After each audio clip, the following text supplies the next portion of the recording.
Salut à toutes et à tous. Aujourd'hui, on se retrouve pour un épisode d'un nouveau format. J'ai le plaisir de recevoir une personne que j'ai interviewée dans l'épisode précédent pour poursuivre la discussion et explorer davantage nos expériences dans le monde de la salle et de la musculation. Si c'est pas déjà fait, je vous recommande chaudement d'écouter l'épisode précédent, Musculation, fitness et apparence, avant d'écouter notre discussion d'aujourd'hui.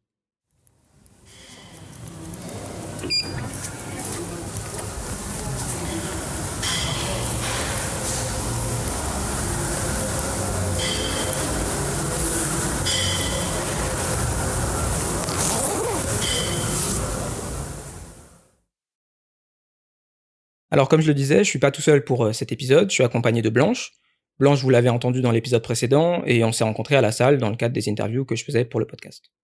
Donc tout d'abord, bienvenue dans le podcast. Merci beaucoup. Je suis hyper contente de pouvoir revenir sur un format un peu plus long.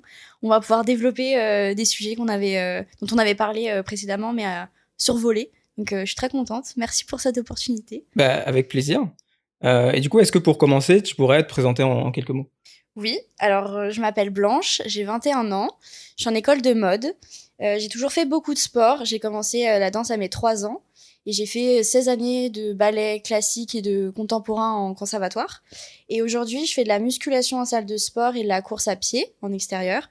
Et ça fait 1 an et demi que j'ai commencé et depuis, ma pratique n'a fait que de s'intensifier. Du coup, je vais me prêter à l'exercice aussi. Donc, moi, c'est Conilo, j'ai 24 ans, je suis data scientist à Paris et je fais de la musculation depuis plus de 10 ans. Mais ça fait juste un peu moins d'1 an que je suis passé en salle commerciale et que j'ai intensifié ma pratique. Mais on aura l'occasion de revenir là-dessus. Alors, pour commencer, j'aurais voulu qu'on se penche sur la notion de gym rat. Un gym rat, d'après le Cambridge Dictionary, c'est une personne qui passe beaucoup de temps à s'entraîner à la salle et pour qui la condition physique et l'apparence sont importantes. Si on prend cette définition au pied de la lettre, moi je pense que de facto, je rentre dans cette catégorie de personnes. Maintenant, de mon expérience, on pourrait aussi trouver une dimension aussi identitaire à ce terme-là. Est-ce que je me sens gym rat? Est-ce que je m'identifie comme tel? Et si on ajoute cette dimension-là, je suis un peu moins sûr de ma réponse. Toi, est-ce que tu te considères comme une gym rat et pourquoi? Alors déjà, je savais pas du tout que la notion de gym rat avait été intellectualisée. Euh, et alors pour ma part, complètement. Moi, je pense que je suis complètement là-dedans. Pour moi, au-delà évidemment de l'apparence et la condition physique, être un gym rat, c'est vraiment un mode de vie. Et là, moi, je suis complètement là-dedans. Mon mode de vie tourne vraiment autour du sport. Mes semaines sont prévues en fonction des séances que je vais faire le soir. Mes repas sont prévus en fonction de ma pratique. La plupart de mon budget, enfin de l'argent que je gagne, va dans les compléments alimentaires, les vêtements de sport, l'équipement. Donc pour moi, c'est vraiment un mode de vie, c'est avoir une mentalité qui tourne autour de sa pratique. Et pour le coup, je pense que là, je suis arrivée à un stade où je peux vraiment dire que je suis une gym rat. Ok, Et je ça vois. me plaît. Bon, parfait, j'ai trouvé la bonne personne pour en discuter. Alors pour commencer, on va pouvoir revenir sur nos débuts à la salle et même avant nos débuts sur la période qui a précédé nos premières séances. Est-ce que tu pourrais nous parler un petit peu de l'image que tu avais de la salle avant d'y aller pour la première fois? Mais j'avais pas vraiment d'a priori sur la salle, pour être honnête, d'idées un peu préconçues. J'avais juste cette image véhiculée par Instagram de la gym girl qui va à la salle, qui est entrepreneuse, qui a sa vie en main et qui va à la salle le soir pour se défouler, pour s'entretenir. Voilà, j'avais juste cette idée-là, mais sinon pas trop de clichés ou d'idées préconçues. Donc ouais, ça me faisait pas forcément plus peur, j'avais pas d'a priori. Ok. Ouais, c'est marrant parce que moi, de mon côté, j'avais quand même, je pense, une certaine appréhension, tu vois. Ok. Moi, du coup, l'essentiel de la période de pratique de musculation de mon côté, c'était en dehors de la salle commerciale, c'était soit chez moi, soit pas mal aussi dans une résidence, dans la salle de ma résidence quand j'étais étudiant. Et pendant tout ce temps-là, ouais, j'avais peur finalement, je pense, d'aller me mêler à la masse de personnes de la salle et puis aussi de la comparaison avec les autres, je pense, Ah, tu ça, je vois. comprends. Et donc, ouais, c'était. Je pense que je m'y serais mis plus tôt si j'avais pas eu ces idées-là en tête, quoi. Euh, donc ouais. Moi, j'ai eu cette peur du regard des autres et l'appréhension du jugement une fois que je me suis inscrite. J'ai passé le cap de l'inscription. Ça m'a fait un peu peur au début parce que du coup c'était un changement un peu radical parce que j'avais fait jusque-là de la danse, donc des cours collectifs à heure fixe où je suis guidée par quelqu'un. Là c'est vrai que c'est un grand changement, donc je suis sortie de ma zone de confort. Et quand je suis arrivée au début, j'ai été très surprise déjà de l'ambiance de la salle. C'est quand même un endroit qui est assez spécial, avec ce plafond très bas, l'ambiance feutrée, les machines métalliques, les bruits, les grosses haltères, tous ces gens qui sont là collés à transpirer ensemble et à... Enfin, c'est quand même spécial. C'est surprenant la première fois. Au début, ça m'a fait un petit choc. Et puis il y a aussi cette idée de j'arrivais pas encore à trouver ma place. Bon, c'était le début, les premières semaines, et je me sentais pas forcément légitime d'être là et de prendre de la place. Et puis évidemment j'avais peur qu'on me juge parce que je savais pas encore utiliser les machines, le matériel, etc. Donc au début un petit peu ça m'a créé un petit peu d'angoisse sur les premières semaines, et puis après je me suis habituée et peu à peu c'est un peu devenu ma deuxième maison. Ouais, je comprends. Et du coup voilà, on parlait des moments qui ont précédé nos premières séances. Toi, du coup, qu'est-ce qui t'a fait passer le cap, même si apparemment il n'y avait pas forcément d'appréhension, qu'est-ce qui t'a amené finalement à commencer à pratiquer la muscu en salle? Alors, dans le podcast précédent, j'avais dit que j'avais commencé le sport après une rupture. C'est pas tout à fait vrai. Je me suis inscrite à la salle bien avant ma rupture et ça avait pas du tout de rapport avec ma vie sentimentale.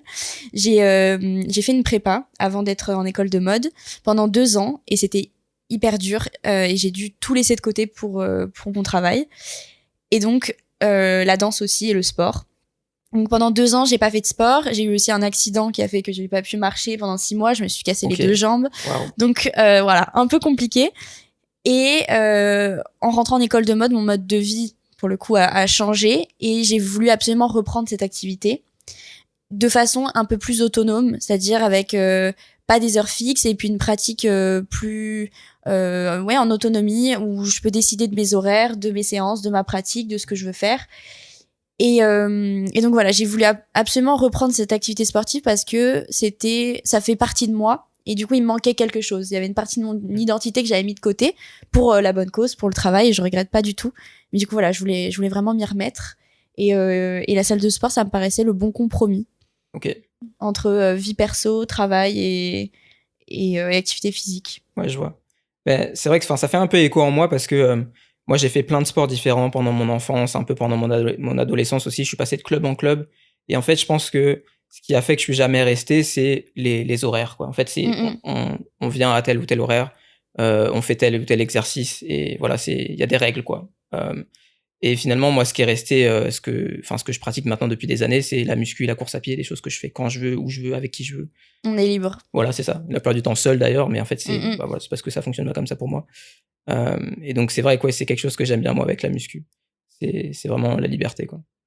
T'as commencé à en parler un petit peu plus tôt, mais du coup, sur tes premières séances, tes premières semaines de pratique ou tes premiers mois, c'était quoi un petit peu tes premières impressions quand t'es arrivé à la salle? Moi, ce que je disais, vraiment cette idée de...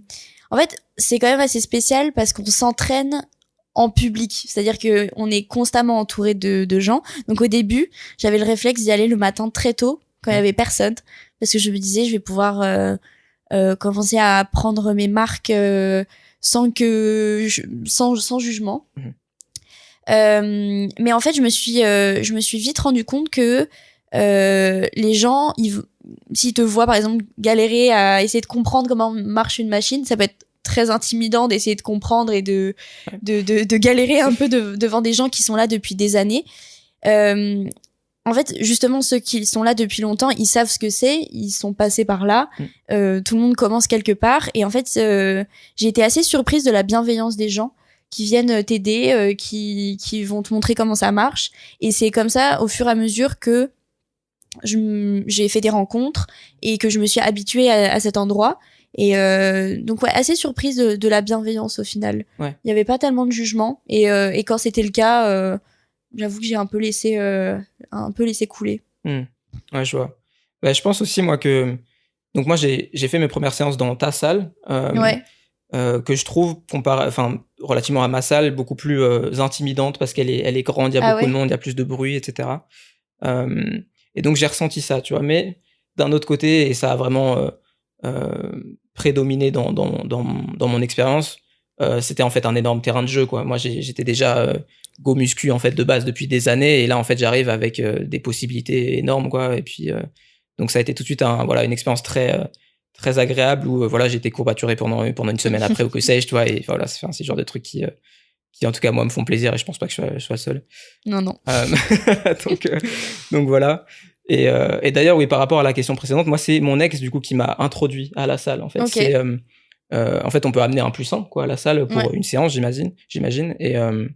Et c'est comme ça en fait, en allant avec une personne de confiance entre guillemets, que je me suis dit ok, bah là en fait peut-être que avec cette personne de confiance, je peux me sentir de faire face à ces appréhensions que j'avais, quoi, finalement. Et donc voilà, je pense que on a dû y retourner une ou deux fois ensemble après, et puis après en fait j'étais lancé, quoi. Je me suis pas arrêté. Oui, c'est le début qui est compliqué. Ouais. Moi, c'est pareil, j'ai fait ma séance d'essai avec une copine parce que je me sentais pas d'affronter la salle toute seule. Donc je me disais, si on est ridicule à deux, ça passera peut-être mieux. Ouais, c'est ça, on s'amuse, quoi. Mais oui, le début, c'est le plus compliqué. Ensuite, on s'habitue et on prend nos marques. Et de plus en plus, on a l'impression, en tout cas, de mon point de vue, de construire un peu une légitimité. C'est-à-dire de revenir 4 à 5 fois par semaine à la fin. On fait partie de la grande famille Fitness Park. C'est ça, de la Je sais pas si on peut dire le on nom peut le de la dire, salle. t'inquiète, ça n'a pas de souci. On peut le dire. Alors, dans la muscu, mais comme dans tout autre sport, quand on arrive dans cet univers-là, en fait, voilà, on arrive dans un domaine dont on n'a pas les codes, on n'a pas l'expérience, les connaissances pour nécessairement pratiquer correctement, pour progresser, etc.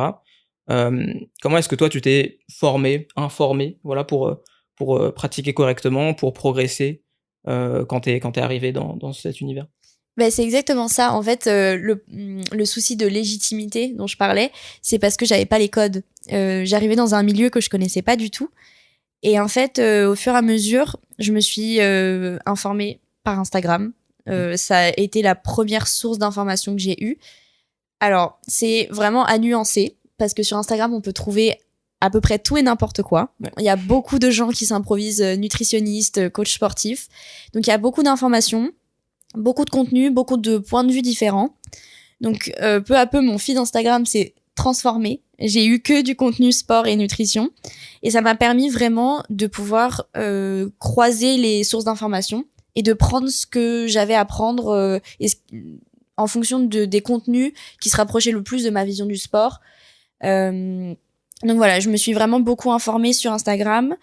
Et aussi en rencontrant des gens à la salle, notamment des gens dont c'est le métier, parce que il y a des personnes avec qui je parle régulièrement et qui sont devenues maintenant des amis, qui ont des diplômes dans la nutrition, dans le sport.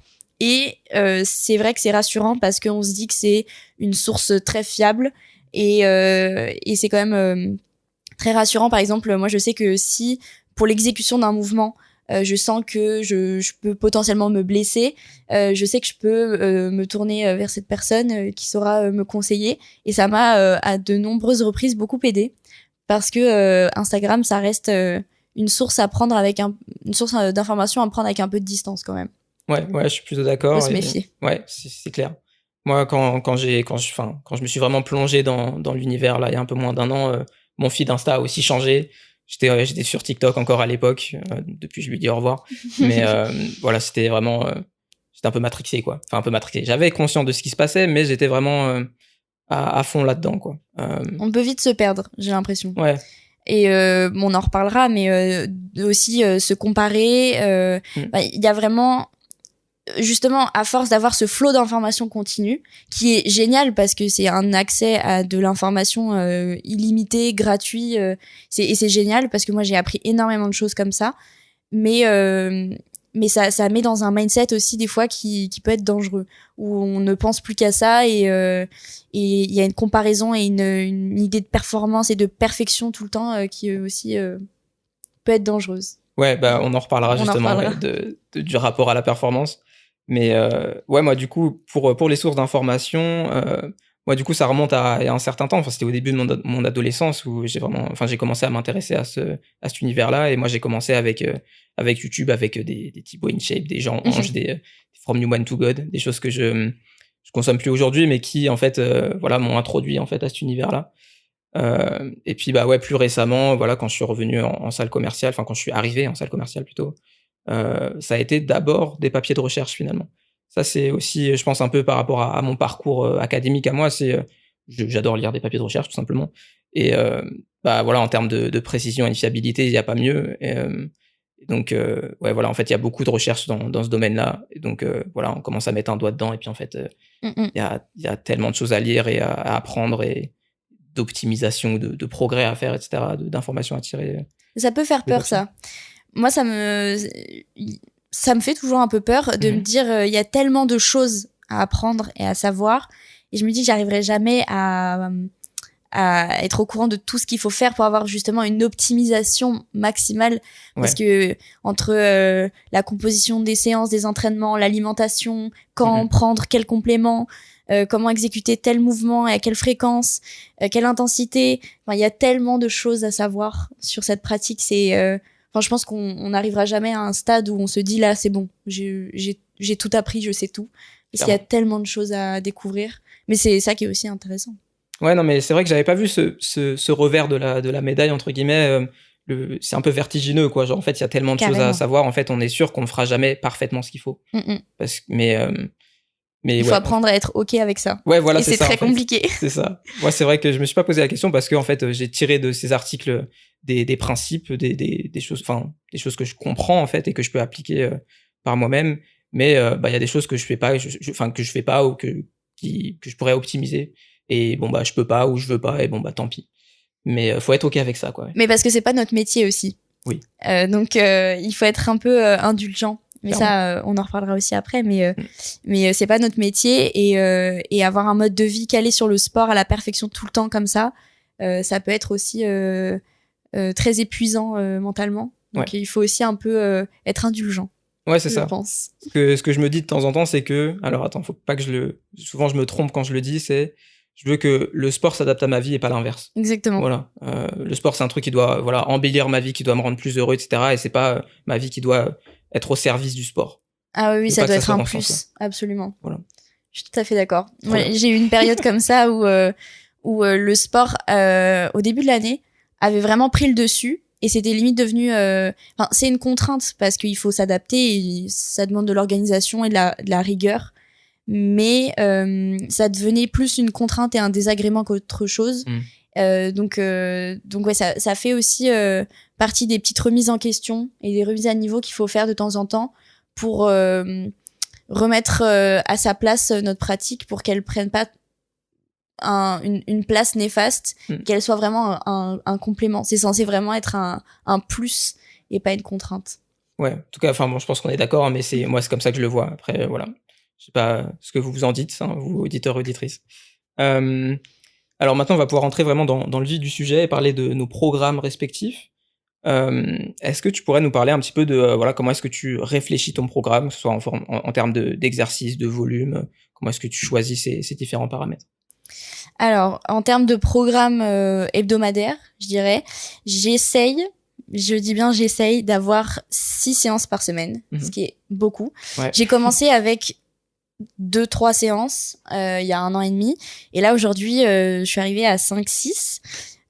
Donc, j'ai 2 séances jambes, 2 séances haut du corps et 2 séances cardio-abdos pour que ça soit vraiment complet. Donc, je travaille les séances jambes et haut du corps séparément, 2 fois dans la semaine, pour cibler des groupes musculaires différents. Donc, par exemple, je travaille une séance plus ciblée ischio et une autre plus quadriceps sur les jambes, par exemple. D'accord. Et au sein de chaque séance, j'essaie de composer mes séances avec des exercices polyarticulaires, donc qui regroupent plusieurs groupes musculaires, et des exercices d'isolation.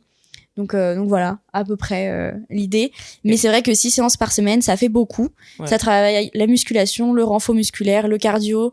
Il faut travailler aussi la mobilité, les étirements pour la récupération musculaire, articulaire. Donc ça fait beaucoup de choses à faire. Mais globalement, c'est un peu l'objectif d'avoir 6 séances. Ok. Ouais, bah, c'est un sacré volume. Ouais. Franchement, c'est un sacré volume. Moi, ouais, je pense que je suis monté à 5 par semaine pendant un temps, au début de ma pratique en salle commerciale. Après, j'ai fait des optimisations de mes séances, en quelque sorte, qui m'ont permis de passer à 4, tout en faisant finalement le même volume enfin, le même nombre de séries par groupe musculaire, en fait, juste en gagnant du temps, quoi. Et puis, bah, plus récemment, et ça, j'en parle dans l'épisode précédent, je suis arrivé à un point où je suis OK avec mon corps et où je ressens plus le besoin d'en faire toujours plus, en quelque sorte. Enfin, en tout cas, moi, c'était ça qui me motivait à faire, à être à 4 ou 5 séances par semaine.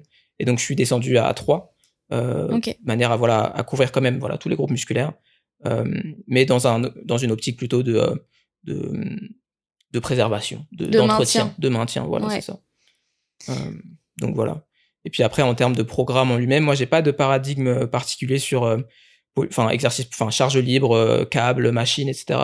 Ce qui guide vraiment mon choix, c'est le ressenti. Si j'arrive bien à ressentir, à amener à l'échec finalement le muscle que je cible, alors je suis content et bon, bah, je recommence cet exercice-là et puis voilà. Et puis bon, je teste comme ça, des fois je change. Et voilà. C'est vrai que je pense qu'il y a aussi une grande question d'intuition. Donc, au début, quand on commence dans le sport et qu'on s'y connaît pas, je pense que c'est important d'avoir un programme. Moi, j'ai demandé des conseils à une personne spécialisée qui m'a créé un programme parce que j'avoue que j'avais pas les connaissances nécessaires. Mais plus j'avance dans ma pratique, plus je me rends compte que l'intuition prend de plus en plus de place. Et j'en ai parlé avec des gens de ma salle de sport qui, pour certains, pratiquent la musculation depuis 10 ans et qui ne se fixent plus sur un programme et qui sont vraiment à l'écoute de leur corps. Et ça, je pense que c'est vraiment hyper important. On peut pas ignorer les signaux que nous envoie notre corps.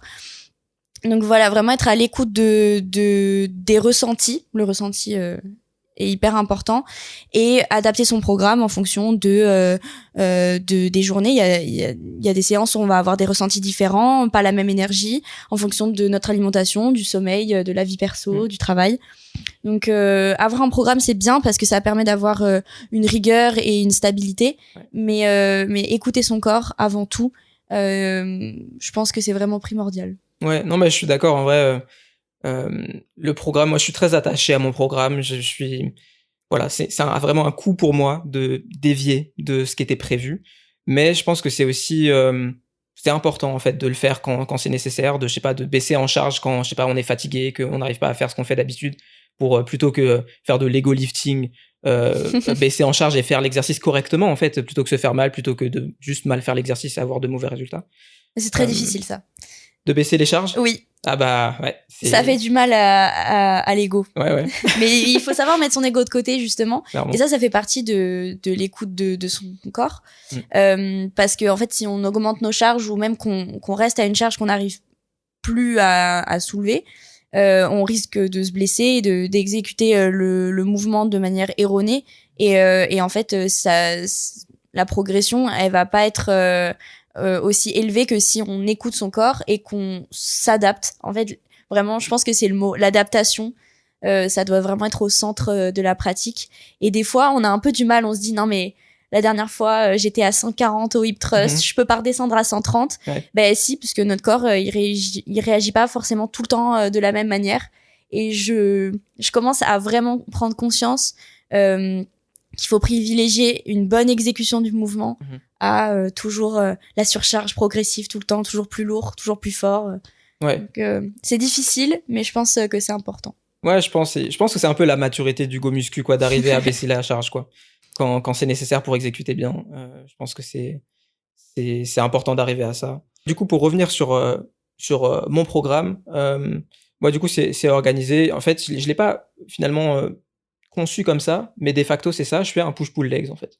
Ok. J'ai une séance dos biceps, une séance haut du corps, enfin le reste du haut du corps, et puis une séance jambes. Donc voilà, ça me fait 3 séances par semaine. Et puis après, j'ai mes 2 séances de course à pied. Une séance courte fractionnée, une séance longue où je vais sur le semi-marathon, en gros. Là, c'est un peu ce à quoi je veux revenir après ma blessure. Mais donc maintenant, là, ça y est, je suis en train de m'y rapprocher. Tu t'es blessé ? Bah ouais, il y a quelques années, je sais pas ce qui s'est passé, mais j'ai commencé à avoir des douleurs, notamment à la hanche droite, au muscle fléchisseur, l'iliopsoas pour les experts, qui était douloureux en fléchissant la jambe, quoi. Et donc là, après 1 an de kiné, là, ça y est, je pense que je commence à nouveau pouvoir courir longtemps, à reprendre vraiment du plaisir. Donc je suis content. Et bah ouais, du coup, voilà, ça fait 5 séances par semaine. Toi, tu parlais de 6 séances par semaine. Comment est-ce que tu fais en sorte de faire fit ça dans ta C'est le cas de semaine? le dire. Voilà, c'est ça, fit, hein, clairement, qui j'imagine regorge aussi de tâches à effectuer. Oh oui. Alors c'est très compliqué de trouver un équilibre. En plus, moi, je suis une grande anxieuse et un peu beaucoup perfectionniste. Et du coup, j'ai toujours envie chaque semaine de réussir à tout faire rentrer parfaitement. Je me dis que une semaine productive, c'est une semaine où j'aurais réussi à avancer sur mon travail, donc en école de mode, réussir à travailler en dehors pour gagner de l'argent, hein, la vie étudiante, faire du sport, prendre du temps pour moi, ma santé mentale, avoir une vie sociale, avoir un bon temps de sommeil, réussir à avoir une alimentation équilibrée et saine, mais avec du plaisir tout le temps. Donc ça fait beaucoup de choses. Donc bon, je pense que la clé c'est l'organisation et surtout la rigueur. Faut s'imposer quand même une certaine exigence. Mais j'essaye de plus en plus justement d'avoir aussi de l'indulgence envers moi-même. C'est très compliqué. Je le travaille beaucoup en thérapie. Okay. Parce que travailler et avoir une vie sociale et avoir voilà, effectuer toutes les tâches qu'on a au quotidien, c'est, je pense, une lourde charge mentale. Donc bon, moi je prévois mes séances en fin de journée. Je sais qu'il y a 2 teams, il y a la team matin, la team soir. Personnellement, moi le soir je suis en pleine forme. Donc il y a des gens qui se demandent comment c'est possible de sortir de chez soi à 21h et d'aller à la salle jusqu'à 23h, 23h30. Ah ouais. Moi c'est mon échappatoire. Okay. Je trouve ça génial. Après une longue journée de travail avec justement plein de stress ou même si elle s'est bien passée, juste un peu éreintante. C'est vraiment ma zone de confort et ma petite bulle de bien-être où je peux venir me défouler et justement mettre mon cerveau en pause, ce qui est très compliqué.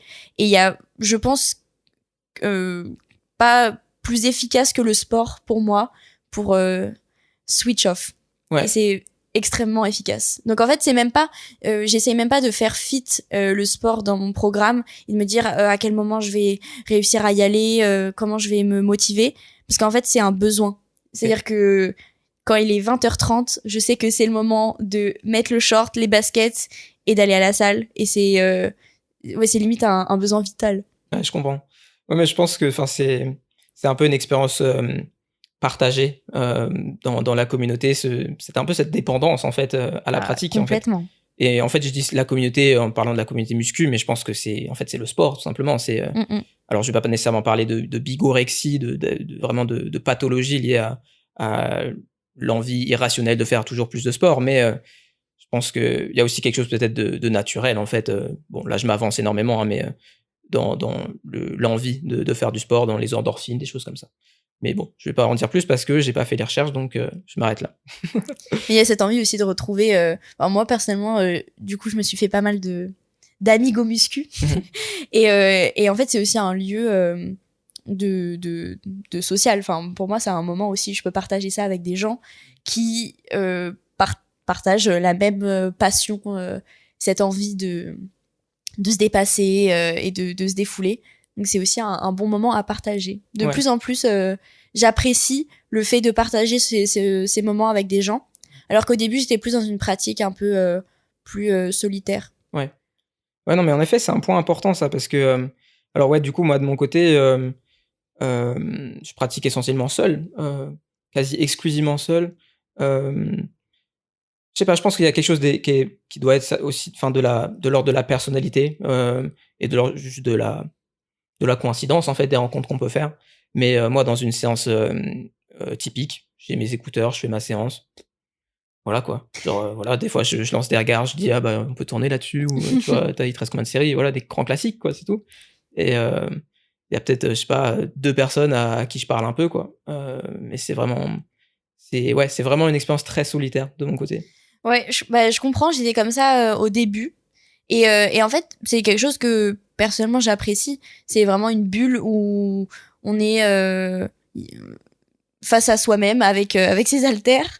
Euh, mais euh, mais c'est vrai que de plus en plus, je me rends compte que le partager, il y a aussi quand même, je trouve ça vachement agréable. J'ai jamais voulu aller à la salle avec une copine forcément. Je me suis inscrite seule parce que j'avais envie de pratiquer seule et ça laisse quand même plus de liberté.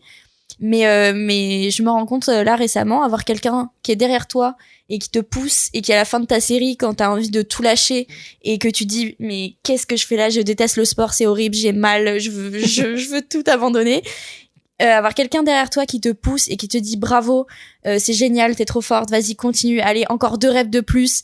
Ben en fait c'est quand même un gros soutien mental. Ouais. Et j'ai découvert ce plaisir-là de partager avec d'autres personnes. Ouais, non, mais j'ai fait la même expérience les quelques fois où j'ai fait des séances à plusieurs, quoi. Il y a une vraie émulation, quoi. Je sens bien que les courbatures après ce genre de séance-là sont un petit peu plus piquantes que celles de d'habitude, quoi. Parce que, bah, voilà, j'ai poussé davantage, tout simplement. Parce que il y a aussi la personne te pousse à te dépasser. Mhm. Et ça m'est arrivé plusieurs fois que des potes me voient faire ma série et me disent mais là t'es capable de bien plus. Et par manque de confiance, je pense, je me dis mais non, je suis sûre que je peux pas, je vais pas y arriver, j'ai trop mal, c'est trop lourd.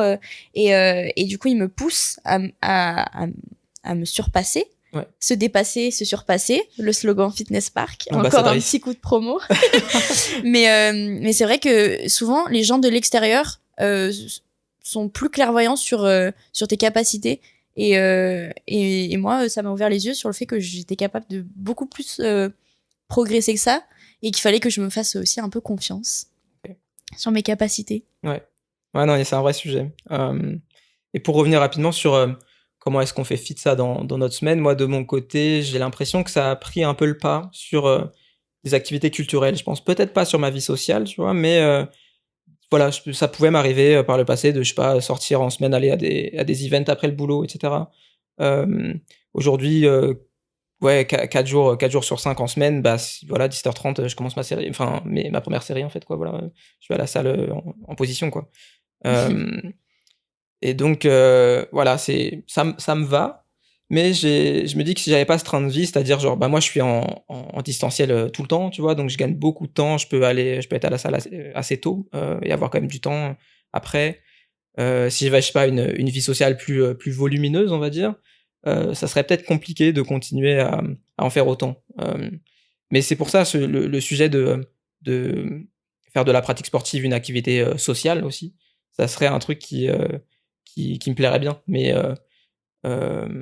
à Paris, je j'ai pas nécessairement d'amis go muscu, tu vois. Mais en fait, tu vois, faudrait que je m'en fasse, en fait, tout simplement. Bah, ouais, moi, je sais pas, c'est venu assez naturellement. Je suis assez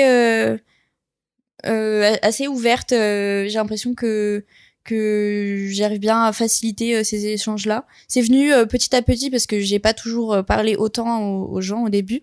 Mais justement, maintenant que j'ai l'impression d'avoir un peu la légitimité d'être là, je suis beaucoup plus à l'aise et je pense que ça se ressent. Et du coup, les gens sont plus à l'aise avec le fait de venir me parler, je pense. Donc, ouais, c'est une pratique. Bon, après, chacun la pratique comme il veut. Mais c'est vrai que ce rapport aux autres, il est hyper important parce que c'est quand même un espace où on s'entraîne seul, mais entouré constamment. Ouais. Donc, ouais, c'est assez particulier. Vraiment, c'est vraiment une expérience singulière, la salle, moi, je trouve. Très singulière. C'est pour ça qu'il y a autant de sujets, bon, dans le sport plus largement aussi, mais il y a autant de sujets à traiter en rapport avec la musculation. C'est tellement riche comme sujet. Même si au premier abord ça paraît pas trop, ça paraît très superficiel et un peu centré méchant, sur soi. Ouais. Mais en fait c'est hyper riche pour la réflexion. Ouais, je suis d'accord. Alors là, on a parlé un peu de nos programmes, voilà, sur le papier, en théorie. Autour de ça, en fait, il y a la vie. La vie, voilà, il y a des hauts, des bas, il se passe des choses, il y a des imprévus, etc. Est-ce que tu as connu des périodes de baisse ou de hausse, des périodes plus intenses ou des périodes de relâchement, voilà, au cours de ta pratique sportive? Bien sûr. Bah, rien que la semaine dernière, j'ai eu donc pour l'école, j'avais un bilan à rendre avec une charge de travail qui était assez considérable. Et ça faisait longtemps que je l'avais pas fait, mais j'ai décidé pour une période courte, bien sûr, sinon je pourrais pas, mettre le sport de côté. Et pendant une semaine, je suis pas allée à la salle parce que j'estimais que j'avais d'autres priorités à ce moment-là et que c'est pas en une semaine que j'allais perdre toute ma progression. Alors c'est compliqué, j'avoue, parce que quand on fait du sport à cette intensité-là, on a aussi cette peur de se dire si tout s'arrête, comment on va réagir. Est-ce que ça soit par rapport à l'aspect physique, est-ce que je vais tout perdre, à la performance, et puis même perdre une habitude d'activité sportive aussi régulière, pour le corps, c'est un petit choc. Donc bon, pendant une semaine, c'était pas vraiment un problème. Mais bien sûr, il y a des périodes où la vie fait qu'on n'a pas le temps d'aller à la salle 6 fois par semaine et c'est ok. L'été, c'est pareil. L'été, en général, je pars et je vais pas à la salle pendant 1 mois ou 2 mois. Ouais. Et mais je continue à courir, à nager, à faire de l'exercice. Mais évidemment qu'il y a des périodes de baisse parce qu'on peut pas maintenir un rythme aussi élevé tout le temps. C'est impossible. À part si c'est notre métier ou si on est un robot. Mais je pense que et je pense que ça fait du bien aussi.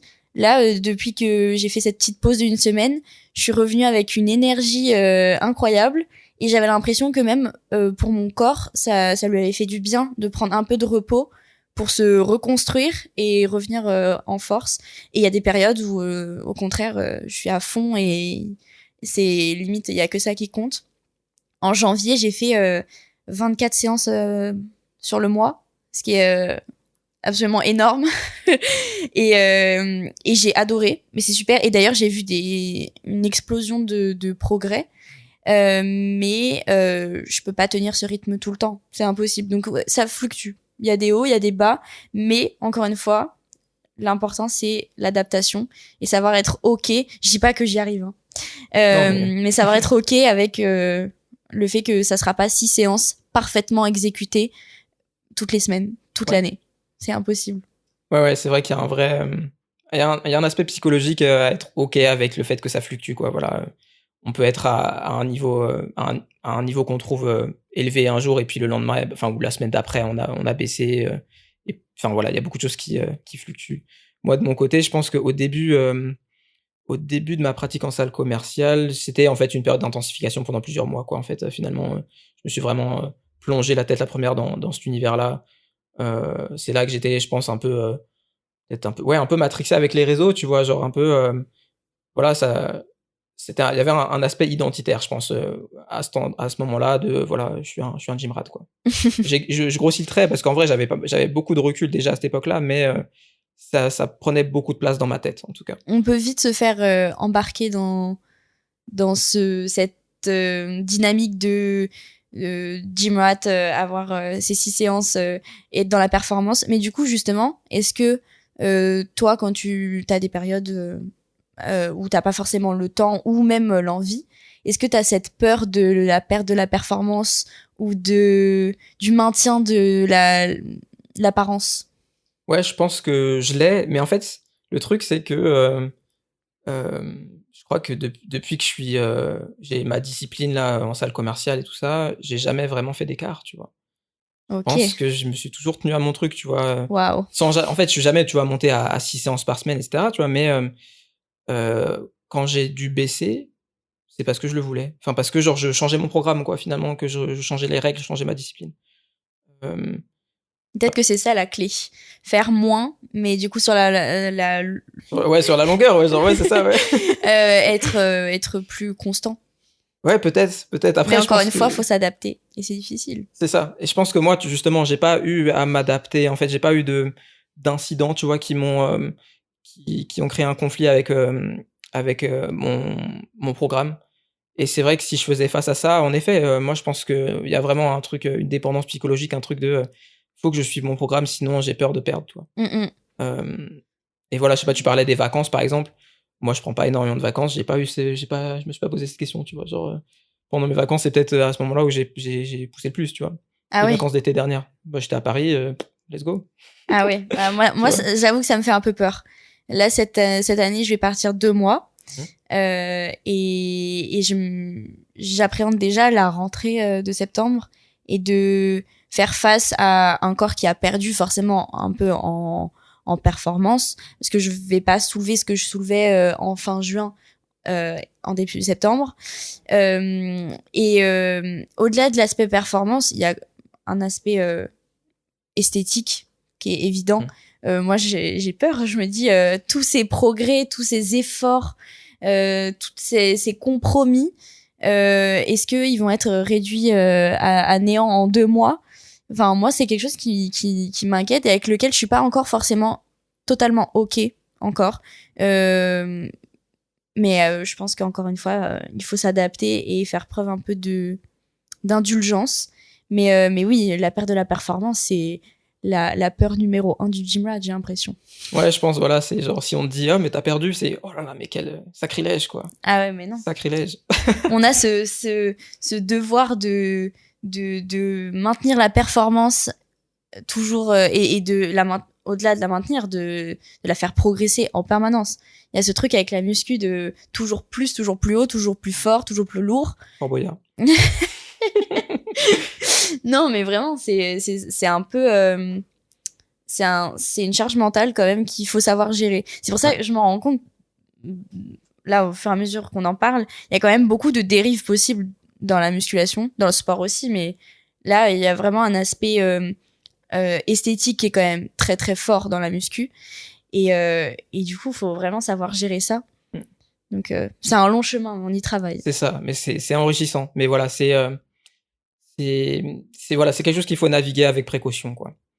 Et donc voilà, justement, on parlait de quête de performance. Là, dans notre cas, à la muscu, je pense d'abord, enfin, en fait, on peut penser à plusieurs types de performance. Il y a la performance en termes de charge, de répétition, il y a la performance en termes de physique. Et finalement, ça correspond en fait aux 2 principales motivations qu'on retrouve dans la recherche. Enfin, je vous renvoie à l'épisode précédent. Chez les gens qui font de la musculation, c'est prendre du plaisir. Donc voilà, se dépenser, progresser, etc. C'est une source de satisfaction. Et puis aussi, changer son apparence. Je vais pas redévelopper tout ça. Écoutez l'épisode précédent si c'est pas déjà fait. L'autopromo. Ouais, bah oui, bien sûr, il faut. Et donc voilà, dans ces 2 cas-là, en fait, il peut être question de quête de performance, vraiment être dans l'optique de s'améliorer d'une manière ou d'une autre. Est-ce que toi, qu'est-ce que c'est ton rapport à la performance? Est-ce que tu cherches à progresser dans l'absolu, à te comparer, à te mesurer aux autres, des choses comme ça? Alors, comme je disais, il y a une notion de progression dans la muscu qui est hyper présente. Donc évidemment que j'ai cette envie de toujours progresser, de me dire qu'à chaque séance, je vais faire mieux qu'avant, que au fil des mois, je vais voir une augmentation sur mes charges. Il y a la surcharge progressive.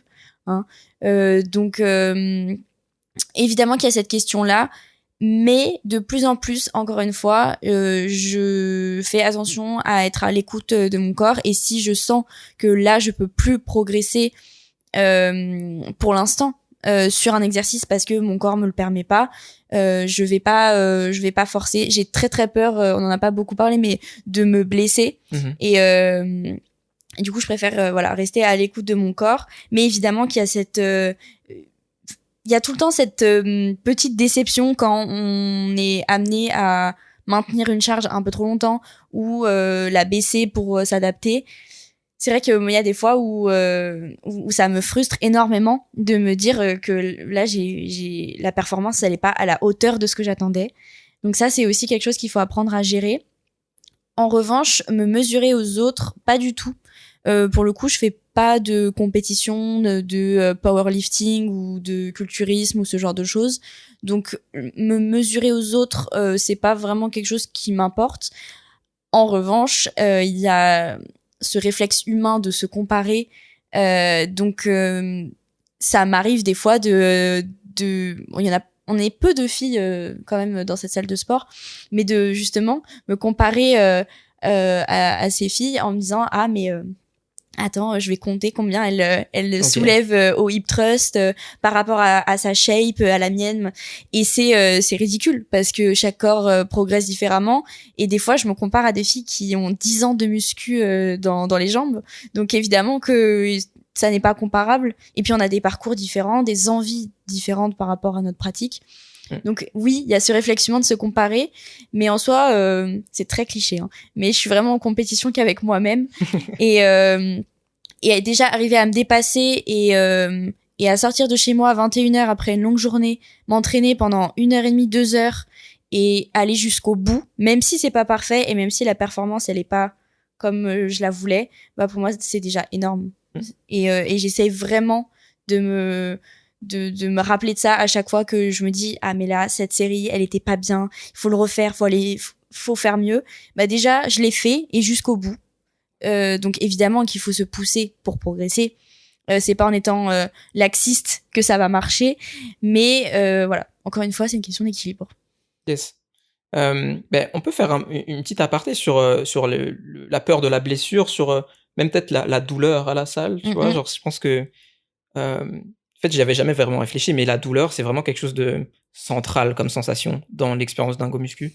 Moi, je sais pas, ce qui a pu m'arriver, par exemple, c'est avoir un exercice qui, en termes de ressenti musculaire, est excellent. Le lendemain, je suis courbaturé comme pas possible, etc. Mais dans l'exécution, par contre, j'ai un peu mal. Je sens que, là, cette articulation-là, elle kiffe pas ce qui se passe là. Et du coup, je suis un peu, mais il faudrait que j'arrête cet exercice, mais il est trop bien en même temps.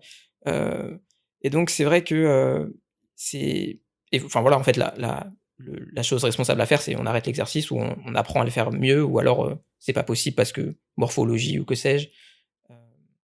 Mais ouais, au-delà de ça, il y a tout un rapport à la douleur, quoi. Il y a d'une Ça part, c'est clair. on la recherche, les courbatures, la brûlure pendant quand on arrive à l'échec, des choses comme ça. Et de l'autre, faut aussi savoir l'écouter pour pas se blesser, justement. Ouais, c'est vrai que j'y avais pas forcément beaucoup pensé à cette notion de douleur, mais c'est vrai que c'est hyper, c'est central. Et quand on y pense, on est quand même un peu tous fous parce qu'on On est va maso, hein. mais complètement Mhm. on va à la salle et on est hyper content et on est là à souffrir pendant 1h30 parce que c'est quand même évidemment que le sport c'est le dépassement de soi et c'est génial et on se dépense, on se défoule, c'est super, mais c'est de la douleur et non, ça n'est pas que du plaisir et non, pendant ma séance je suis pas toujours à péter la forme et être super joyeuse parce que des fois je souffre, j'ai mal et en même temps on aime bien ça parce qu'on se dit que la douleur égale progression, ce qui est pas tout le temps vrai. Du coup ça encore une fois c'est une question d'équilibre, faut faire hyper attention, mais c'est vrai qu'il y a vraiment une notion à la douleur qui est quand même hyper paradoxale et un peu surprenante quand on y pense. Ouais. Ce besoin de se pousser à se faire du mal dans un esprit de performance et de compétition avec soi-même ou avec les autres, c'est assez surprenant. Ouais. Donc voilà pour cet aparté. Maintenant, pour revenir à notre sujet du rapport à la performance, moi, de mon côté, quand je réfléchissais pardon, à notre discussion, je me disais: «Non, moi, je pense que je suis pas en quête de performance». Mais en fait, quand j'y réfléchis un peu plus, bah si, complètement, mais pas en fait, pas en termes de charge ou de répétition, mais en termes de physique, tout simplement. C'est Moi inévitable. Bah, ouais, je pense que c'est quelque chose d'extrêmement, commun, et puis en fait, enfin oui, voilà, je pense que je sais pas si je dirais inévitable, mais ça concerne beaucoup, beaucoup de personnes, quoi. On a toujours cette recherche d'être dans une quête d'amélioration, quelle qu'elle soit, que ce soit de la performance ou de l'aspect esthétique ou de l'endurance. Quand on parle de course à pied, il y a quand même une volonté de progresser et d'investir en soi-même pour s'apporter une plus-value. Ouais. Donc pour moi, c'est une forme de performance aussi. Ouais, en effet. Mais je pense que, tu vois, je sais pas, quand, il y a quelques années, j'étais, à mon apogée, que j'espère, dépasser bientôt, en termes de course à pied. Je faisais mon semi-marathon, je sais pas, le jeudi après-midi, quoi, et j'étais juste content de le faire. Je cherchais pas à faire mieux, à plus long ou plus rapide. J'étais juste content, ça me vidait la tête, tu vois? On parlait du sport pour se vider la tête, c'était vraiment exactement ça. Et j'ai l'impression que je le faisais juste pour le plaisir, quoi. je chronométrais quand même, je voyais, enfin, je regardais ma perf finalement, mais bon, bah, elle monte, elle descend. Juste content d'avoir fait le truc, tu vois. C'est pour Ah, ça que je ça, me dis, peut-être que c'est pas inévitable, tu vois. ouais. Ouais, Mais peut-être. J'aimerais bien avoir plus cet aspect-là de pur plaisir, juste faire du sport parce que ça me fait du bien, sans avoir cette pression de la performance et de l'amélioration. Mais encore une fois, je pense que ça se travaille sur la longue durée. ouais, clairement. Et puis voilà, on peut faire des progrès puis les perdre, enfin, je veux dire, dans notre cheminement par rapport à ce Mm-mm. truc-là. Donc, bon, voilà. L'équilibre, le cheminement, les maîtres mots de cet épisode. Exactement. Euh, mais ouais, moi, dans ma quête de performance physique, en fait, finalement, c'est vraiment sous ce prisme-là que j'ai construit mon programme, que j'ai construit ma discipline, finalement. C'est pas, en fait, je connais mes charges à tel ou tel exercice. Je sais si je suis en train de stagner ou si j'augmente. Là, aujourd'hui, je pense que je stagne un peu partout et juste, j'essaye de faire varier les répétitions plutôt que les charges, quoi. Juste, voilà, j'exécute bien, pardon, l'exercice de manière à ce que ça brûle, quoi. À ce que, voilà, la sensation soit bonne.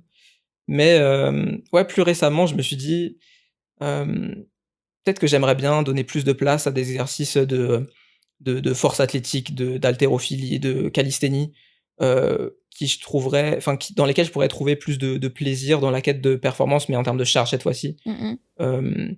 Genre, je sais pas, là, ces derniers temps, c'est le deep squat que j'aime beaucoup. Voilà, je sais pas, ça me satisfait énormément, j'adore. Et je me dis, ouais, là-dessus, j'aimerais bien me challenger un petit peu, quoi. Mais pour me lancer là-dedans, il faudrait que je sois certain, mais c'est jamais possible d'être certain, que c'est vraiment juste un challenge de moi envers, enfin, de moi à moi-même, quoi, Mm-mm. que je me compare pas aux autres. Donc, donc voilà, ça me tente. Je fais mes deep squats tranquilles pour le moment. Je stagne sur la charge, mais pas sur les reps. Ah, si, peut-être sur les reps aussi, en fait. Mais la sensation est bonne. Mais ouais, Mais c'est hyper stimulant d'avoir des objectifs, en vrai. ouais, c'est C'est vrai. excitant et ça donne un peu une raison de se lever le matin. Peut-être pas, mais d'y aller. Et il y a quand même quelque chose d'assez ouais, d'assez challengeant. Moi, Ouais. je trouve ça aussi cool d'avoir petit échelon par échelon des objectifs à atteindre et ça apporte une satisfaction et une fierté qui est incroyable. Enfin, ça, on en avait parlé brièvement la dernière fois, mais justement cette idée dans la quête de performance de réussir à atteindre des objectifs, ça permet d'acquérir une confiance en soi qui est incroyable. Moi, enfin, à titre personnel, ça m'a permis vraiment de prendre confiance en mes capacités, en ce que je pouvais faire. Déjà de me dire que je suis capable d'aller 5 fois au sport par semaine et de le tenir et d'être consistante, mais en plus de me dire que je suis capable d'augmenter. Et quand je vois de là où je suis partie, j'ai toujours été sportive, mais tonique, mais pas forcément musclée. Et là, de me dire que je vois des progrès, que ce soit physique ou esthétique, je trouve que c'est fou. Ouais. Ça donne, il y a vraiment une stimulation et une excitation de voir les choses progresser. Ouais, en effet. Je pense que, bah, on en reparlera plus tard de l'évolution de notre apparence, des choses comme ça. Mais en effet, moi, ça a été une grande satisfaction le jour où j'ai réalisé, où j'ai réussi à voir ce à quoi je ressemble en réalité. Mais on va revenir là-dessus par la suite. De constater, bah, en fait, je suis musclé maintenant. Mais ouais, je pensais en t'écoutant là, à la compétitivité. Moi, je suis pas quelqu'un de compétitif. Et c'est peut-être Ok. aussi ça qui fait que ma quête de performance, elle est peut-être, en fait, je sais pas, mais elle est limitée. Je vais pas dire plus limitée ou moins limitée, mais elle est limitée dans un sens. Est-ce que toi, t'es compétitive? Est-ce que tu penses que c'est quelque chose qui te drive par rapport à ces objectifs, tu vois, dont Ah, tu parlais? carrément. Mmh. Mais je suis compétitive par rapport à moi-même, encore une fois. Ouais. Pas forcément par rapport aux autres. Enfin, pas le regard des autres, mais la performance des autres autour de moi et du coup de ce que ça dit de moi, ma performance, ça peut me faire peur. C'est-à-dire de voir les autres progresser beaucoup plus vite, beaucoup mieux, j'en sais rien. Mais encore une fois, on n'a pas le même parcours. Enfin, en tout cas, les personnes à qui je peux me comparer à la salle, on n'a pas du tout la même pratique, les mêmes envies. Donc, ça mène pas à grand chose. Donc, encore une fois, la seule personne à qui je peux me comparer, c'est moi et le mois d'avant. Donc compétitive, oui, mais je pense que mon pire adversaire, c'est moi-même. Ça, c'est évident. Je me compare à ce que j'étais capable de faire avant et à ce que je suis capable de produire maintenant en termes d'effort, de régularité, de performance. Voilà. Ok. Alors jusque-là, on a parlé essentiellement de ce qu'on fait à la salle, de nos entraînements, des exercices, etc. Mais la musculation, plus que beaucoup d'autres sports, je pense, ça repose sur vraiment deux piliers, genre l'entraînement en lui-même et puis l'alimentation. Je pense que l'alimentation, c'est vraiment un truc qui prend beaucoup de place dans cet univers-là. Est-ce que toi, tu as modifié d'une manière ou d'une autre ton alimentation vis-à-vis de ta pratique? Mais justement, j'avais l'impression que pas forcément, pas plus que ça, parce que j'ai toujours eu une alimentation très équilibrée. Et en fait, je me rends compte que ça s'est fait très progressivement. Mais oui, mon alimentation a changé et mon rapport à la nourriture a changé aussi. Parce que, en fonction des séances que je fais, et en l'occurrence, je travaille en prise de masse, je dois forcément adapter mes repas. Donc j'ai toujours mangé équilibré, mais là de plus en plus j'essaye vraiment de concevoir mes repas avec un équilibre de protéines, glucides, fibres. Euh, En revanche, j'ai toujours depuis le début refusé de tomber dans ce truc de peser mes aliments. Je l'ai jamais fait et je le ferai jamais. Enfin, ne jamais dire jamais, mais vraiment j'ai vraiment pas envie de commencer à calculer à ce point mes repas. Certains le font et c'est chacun conçoit l'alimentation comme il l'entend, mais c'est vrai que peser mes aliments, compter exactement les calories, les grammes de protéines, c'est quelque chose dans lequel je veux vraiment pas tomber parce que ça devient une contrainte beaucoup trop importante et j'ai quand même envie de garder un rapport à la nourriture le plus sain possible. Par exemple, j'ai pas ce truc de ce week-end c'est cheat meal. Je vais pas me dire là c'est le repas où je vais manger n'importe quoi. Donc oui, j'essaie de faire la technique du 80-20. Donc avec dans chaque repas 80% de entre guillemets bons aliments et 20% de plaisir. Mais pour moi, il y a pas de. J'essaie vraiment de pas diaboliser les aliments. En me disant que ça c'est un mauvais aliment qu'il faut pas manger, qui va nuire à ma performance et que les brocolis, le riz blanc et le poulet ça va être la seule chose qu'il me faut pour progresser. Donc voilà, j'essaie d'avoir un rapport sain à l'alimentation tout en essayant d'avoir un équilibre et je prends aussi des compléments, ce que je prenais pas du tout avant. Je prends de la whey en poudre, donc je me fais des shakers après certaines séances de sport. Et du magnésium et du collagène pour les articulations. Okay. Voilà, ça c'est des choses que je prenais pas avant et forcément qui ont changé. Mais sinon vraiment, comme tu disais, l'alimentation c'est une notion centrale dans la pratique de la muscu et du sport. Et j'essaie vraiment de garder un rapport sain avec ça. Parce que encore une fois, je pense que encore plus que le sport en lui-même, il y a des dérives qui sont énormes. Et justement, par exemple, les troubles du comportement alimentaire, c'est quelque chose qui me fait assez peur. J'ai pas envie de tomber dedans. Donc j'essaye de garder une certaine distance. Ah, je vois. Ben, moi de mon côté, je pense que j'ai toujours eu un rapport un peu particulier ou en tout cas peut-être différent de la convention à la nourriture. Ça a toujours été très discipliné en quelque sorte. Donc tu parlais de peser ses aliments. Moi je l'ai fait bien avant de vraiment m'investir dans la musculation, quoi. Je le faisais juste parce que je trouve ça pratique. Ah ouais. Voilà, genre, je sais pas, le matin, bah, je mange 80 grammes de flocons d'avoine parce que je sais que c'est ça dont j'ai besoin. Si j'en prends trop, bah, je sais pas, je suis ballonné. Si j'en prends pas assez, j'ai encore faim. C'est vraiment juste. Tu le fais pas du tout à l'intuition, je- justement. bah, ouais, non, je pèse quasiment tout ce que je mange, quoi. Ok. Enfin, pas les sauces, tu vois, mais genre, voilà, je sais pas, les pâtes, les flocons d'avoine, bon, enfin, ouais, voilà, l'essentiel, je le Ok. pèse. Et donc, quand je me suis mis en prise de masse, du coup, il y a genre un an, bah, j'avais pas beaucoup plus de travail à faire finalement parce que je connaissais déjà assez précisément mon alimentation. Donc j'avais juste en fait finalement un petit Google Sheet à faire avec des multiplications, des trucs comme ça. Et puis bon voilà, j'avais mon apport protéique et mon apport calorique. Donc mais c'est vrai que voilà, ça peut être une pente glissante quoi. Moi j'ai l'impression que c'est mon équilibre, que c'est ma personnalité aussi, je pense, de vraiment de ouais d'avoir ce genre d'outil là, de faire comme ça en tout cas. Mais le caractère glissant de la pente me semble assez clair aussi quoi. Bah parce que toi, t'as aussi, t'as une conscience éveillée sur tous les risques qu'il y a et t'as une pratique depuis longtemps aussi. Donc, il y a peut-être moins de risques. Mais voilà, typiquement, c'est un super exemple. On a une conception de l'alimentation qui est complètement différente. Et ça m'arrive aussi de me dire, ah, mais là, j'ai merdé, j'ai mangé plus que ce dont j'avais besoin juste par plaisir. Ah là j'aurais pu faire un peu plus attention, là j'ai mangé trop gras.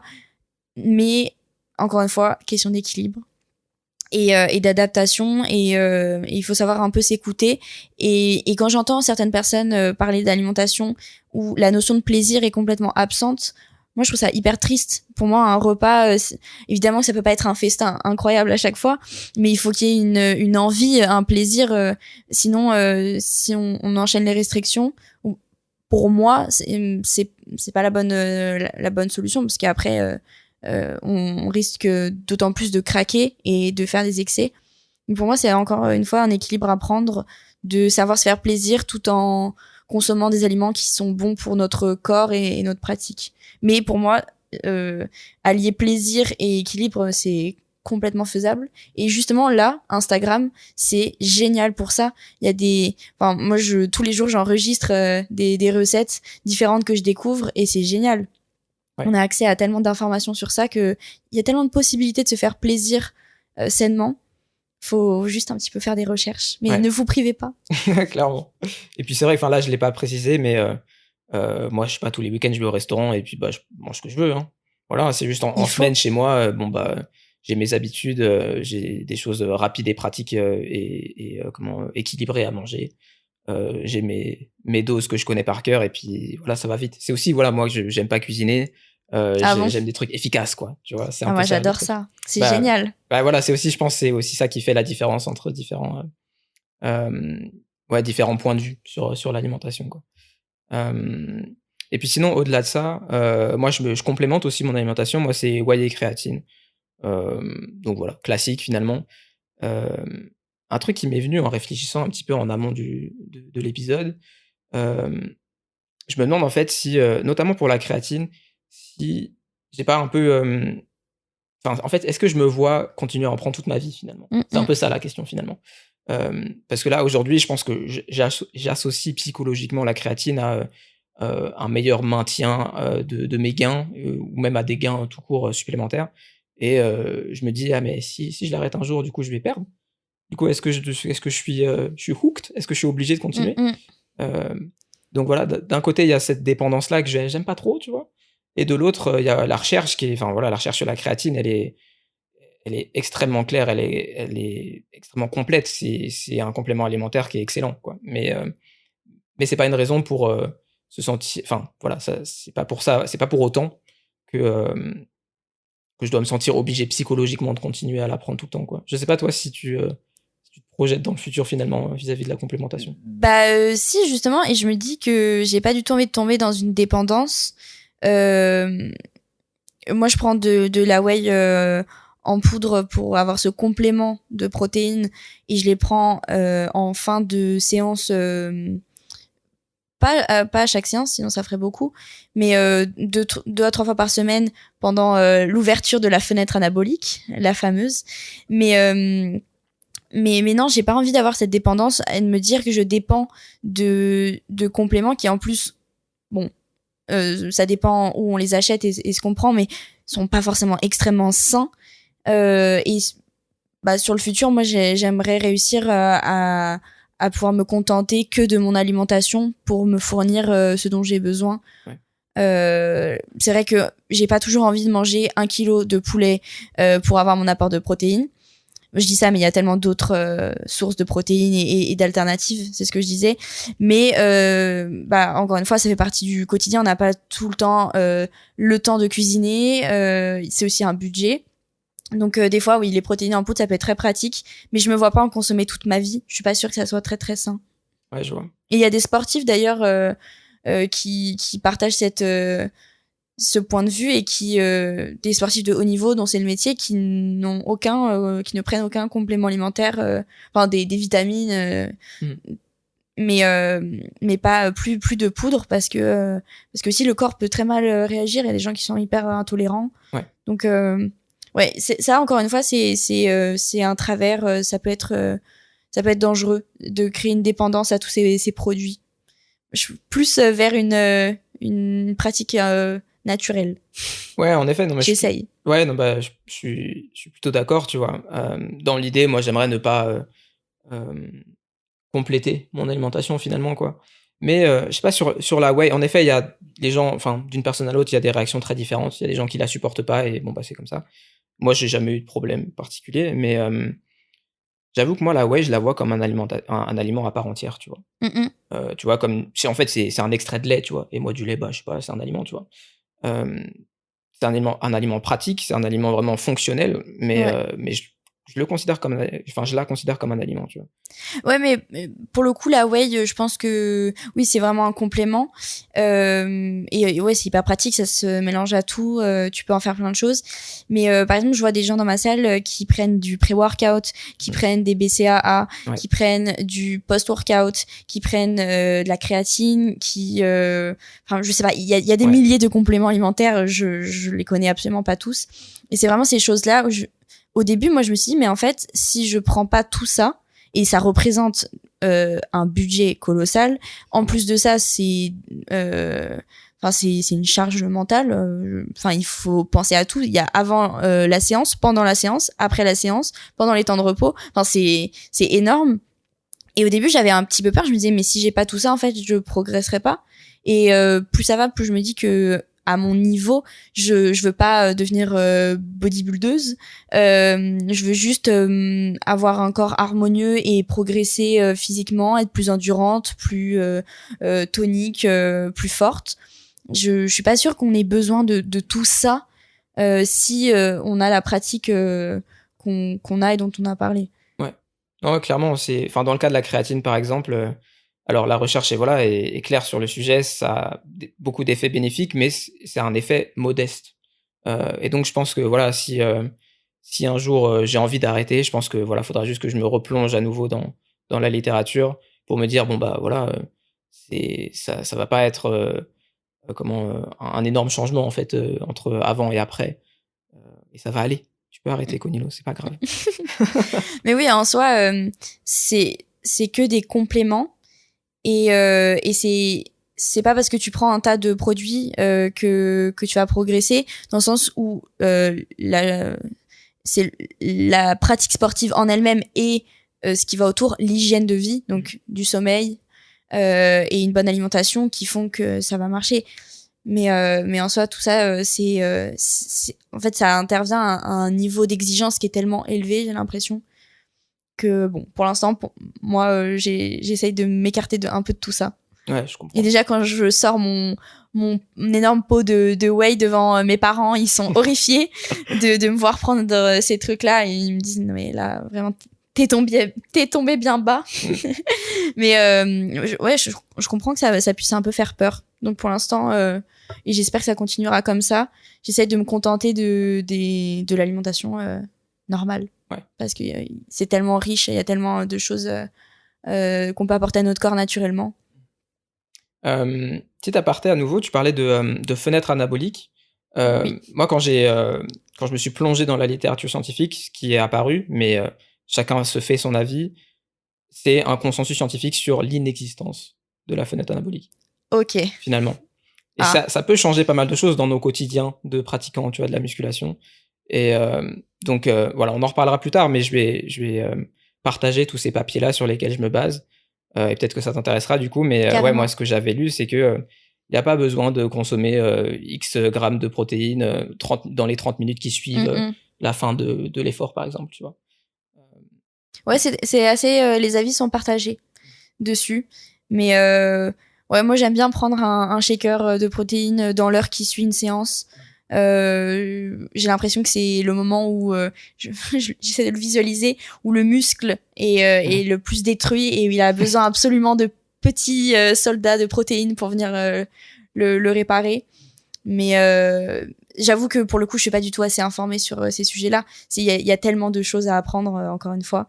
Donc, je serais très intéressée de voir ce qui peut ressortir des écrits.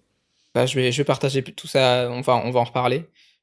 Alors on a parlé d'alimentation, un sujet qui me semble vraiment très connexe, pardon, c'est la dysmorphophobie.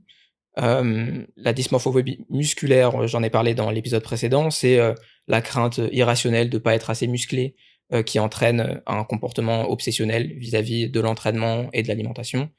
Moi, sur ce sujet, je pense que j'ai mis du temps à réaliser les progrès, enfin les gains en termes de masse musculaire, pour être vraiment clair, que j'avais fait. Je pense que pendant toute une période, j'étais incapable de les voir et j'étais jamais satisfait, en gros.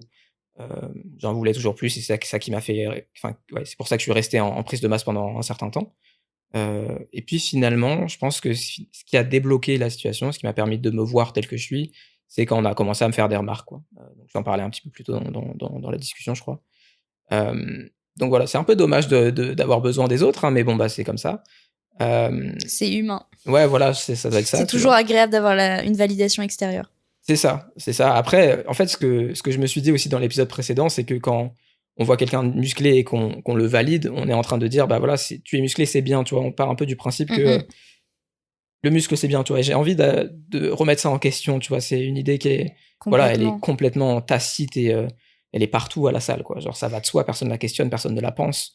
Mais au-delà de ça, il y a ce truc moi ça m'arrive encore hyper régulièrement qu'on me dise t'as fondu, c'est bien, dans le sens t'as perdu du poids. Et avant je pouvais être très flattée de ça, maintenant beaucoup moins. Parce que ça se trouve mon objectif c'est pas du tout de perdre du poids, ça se trouve j'ai un problème avec ça. Donc je suis de moins en moins à l'aise sur les remarques qu'on fait sur le corps des autres. Je trouve que ça a pas trop sa place. Donc ouais, ça c'est un sujet on en parle de plus en plus sur les réseaux sociaux et c'est super, ça se développe, la parole s'ouvre un peu sur ces sujets. Mais oui, on part du principe qu'il faut être qu'il y a des standards et que si on y colle c'est bien, mais on sait même pas ce que la personne elle veut et elle vit derrière. Donc donner son point de vue sur le physique de quelqu'un, je trouve ça de plus en plus problématique. Et j'avoue que j'ai des fois du mal à le faire entendre à certaines personnes de mon entourage.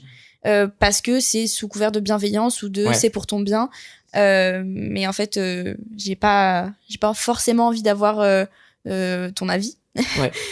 Par contre si on me dit waouh t'as pris des quadriceps, c'est fou, ça se voit que là les 140 kilos et le trust ils sont efficaces, bon j'avoue que ça me fait plaisir quand même.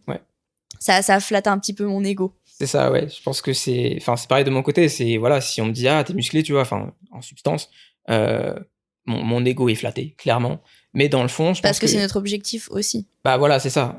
J'aimerais ne pas avoir cet objectif, mais bon, c'est un autre sujet et je vous renvoie à l'épisode précédent. Mais ça me flatte, ça c'est sûr. Mais dans le fond, je pense que ça ancre encore plus en moi l'idée que je suis musclé, c'est bien. Il faut pas que je perde ça, quoi. Faut pas que je perde ça, sinon je vais perdre de la valeur, en fait, en tant que personne. Sinon, voilà, ouais, j'ai moins de valeur, tout simplement. Et donc c'est ça que je trouve vraiment très, très vicieux, quoi. Ouais, j'aimerais bien aussi, moi, me détacher de ça. Et d'ailleurs, j'ai déjà pensé, je me dis, mais si un jour, j'ai plus autant cette envie d'aller au sport, comment je vais réagir à la transformation de mon corps ? Parce que mon corps a changé. C'est pas un avant-après comme on voit sur Instagram absolument fulgurant, mais mon corps, je le vois, il a changé. Il est beaucoup plus musclé, tonique, j'ai pris des jambes, même sur le haut du corps, je suis beaucoup plus... j'ai beaucoup plus de force. Donc oui, pour moi, j'associe quand même un petit peu, malheureusement, ma valeur à mes progrès visuels en muscu. Ah, bah, et j'aimerais m'en détacher, mais c'est compliqué. Ah, c'est dur, c'est au-delà de l'échelle individuelle, hein. C'est vraiment en fait tout un carcan culturel qui nous dépasse complètement. Sociale. Bah voilà, c'est une construction sociale, c'est ça. Et ouais, du coup, pour revenir au sujet, enfin sur le sujet du rapport au corps, comment est-ce que toi, justement, ton rapport au corps, il a évolué au cours de ta pratique? Est-ce que tu as été toujours capable de te voir tel que tu es? Ou est-ce que, par moments, ça a un peu divergé, la manière dont enfin, ce que tu es et ce que tu vois dans le miroir? Alors, j'ai commencé à me poser des questions justement sur la dysmorphophobie il y a quelques mois. Je pense pas que j'en souffre, honnêtement, mais je suis consciente que j'ai un rapport au corps et à mon image propre qui est un petit peu tumultueux. Déjà parce que j'ai toujours eu des remarques, je pense comme beaucoup de personnes, sur mon physique au collège, au lycée.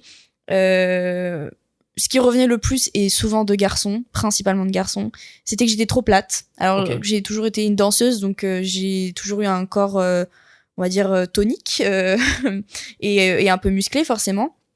Mais ça revenait beaucoup.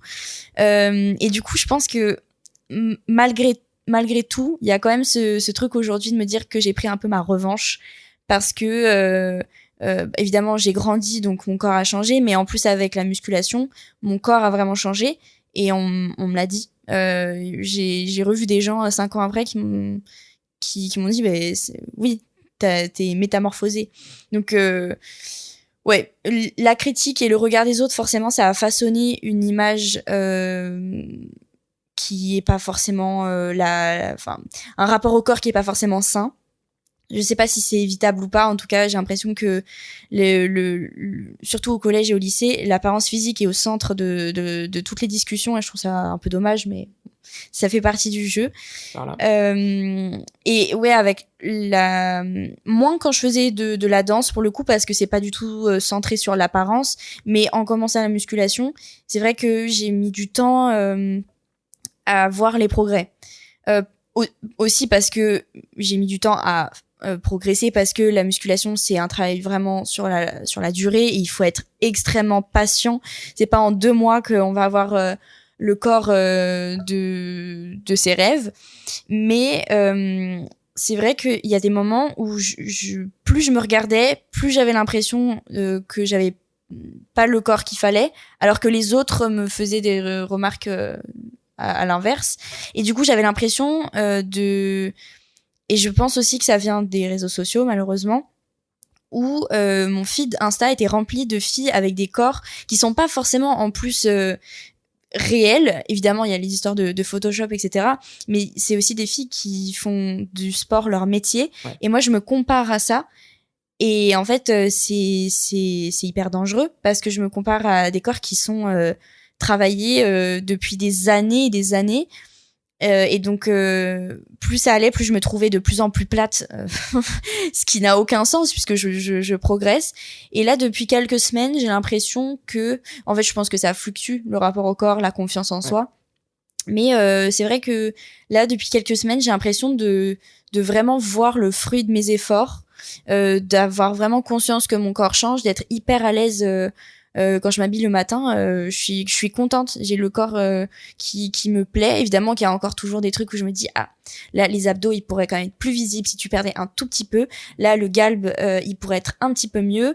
Là les jambes elles sont quand même elles sont peut-être trop musclées. Ah oui aussi, est-ce que en tant que fille être trop musclée après ça devient pas féminin. Enfin il y a toujours il y a toujours des trucs à reprendre. Et à notre niveau de pratique, on atteint un niveau d'exigence aussi qui est tellement élevé qu'il y a toujours quelque chose à reprendre. Ouais, c'est ça. Je pense qu'il y a un truc, enfin, faut être cohérent aussi entre, bah, voilà, c'est pas notre métier, on fait ce qu'on peut. De toute façon, on peut pas optimiser tout, et ça sert à rien d'être, sévère comme, un athlète serait sévère envers On se lui-même. compare à l'incomparable, en fait. C'est ça.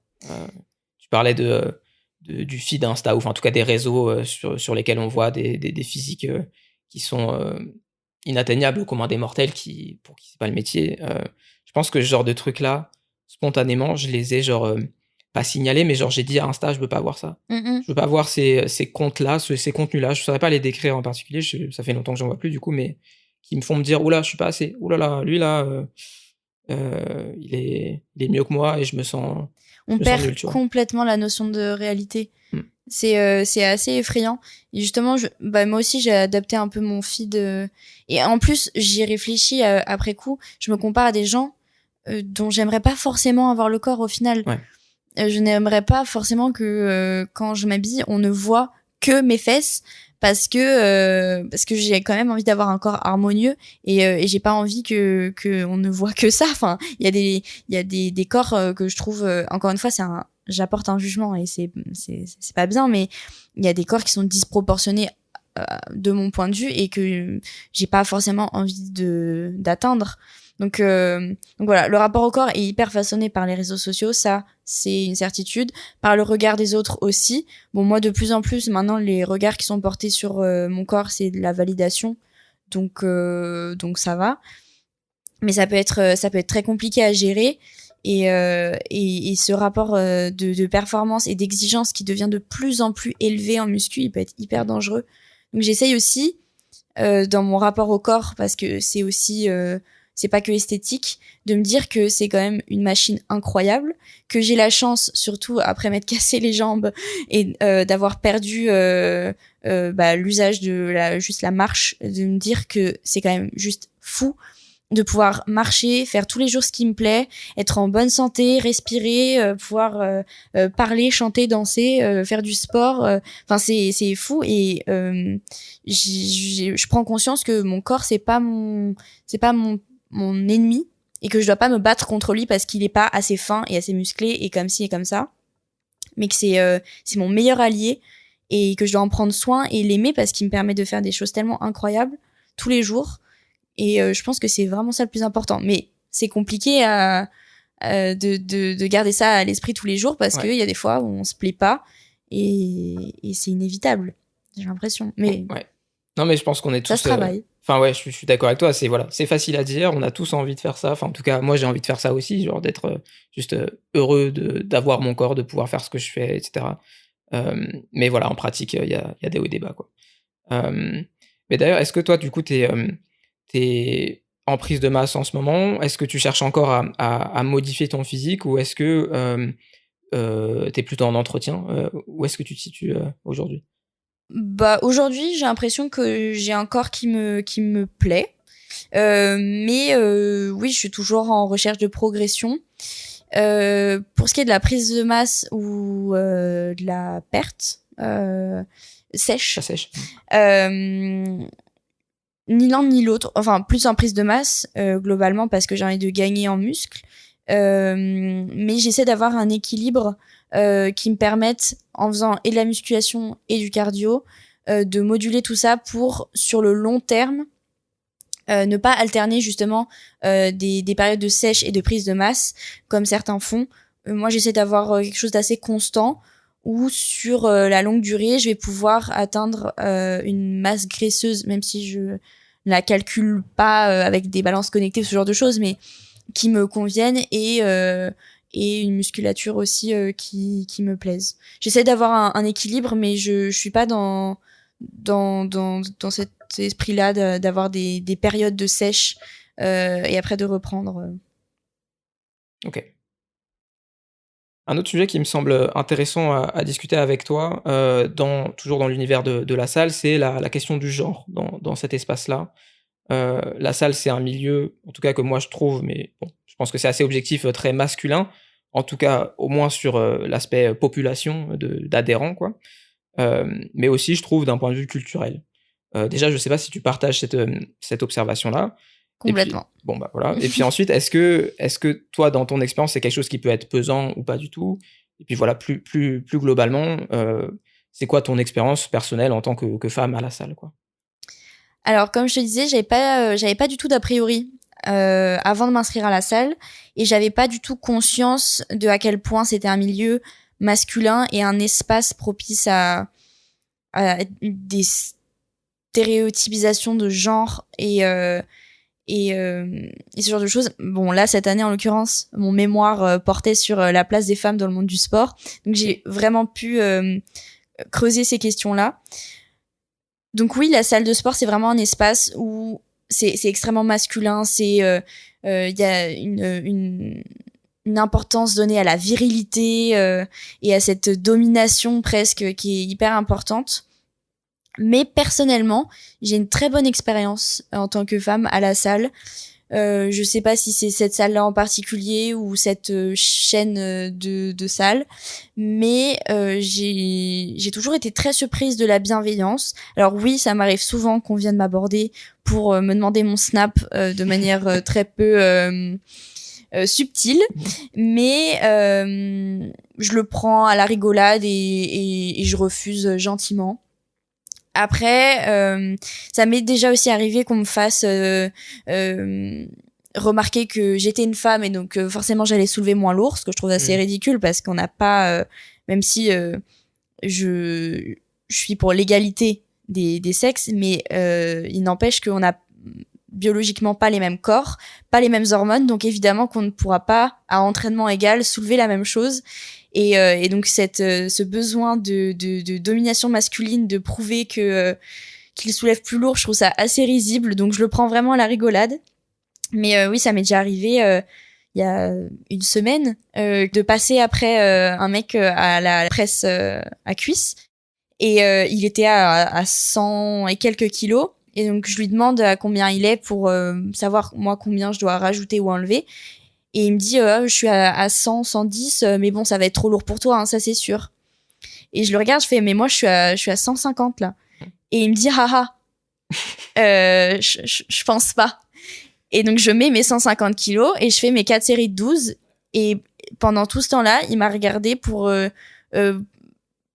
en gros que je lui prouve que j'étais vraiment capable de soulever 150 kilos avec mes jambes.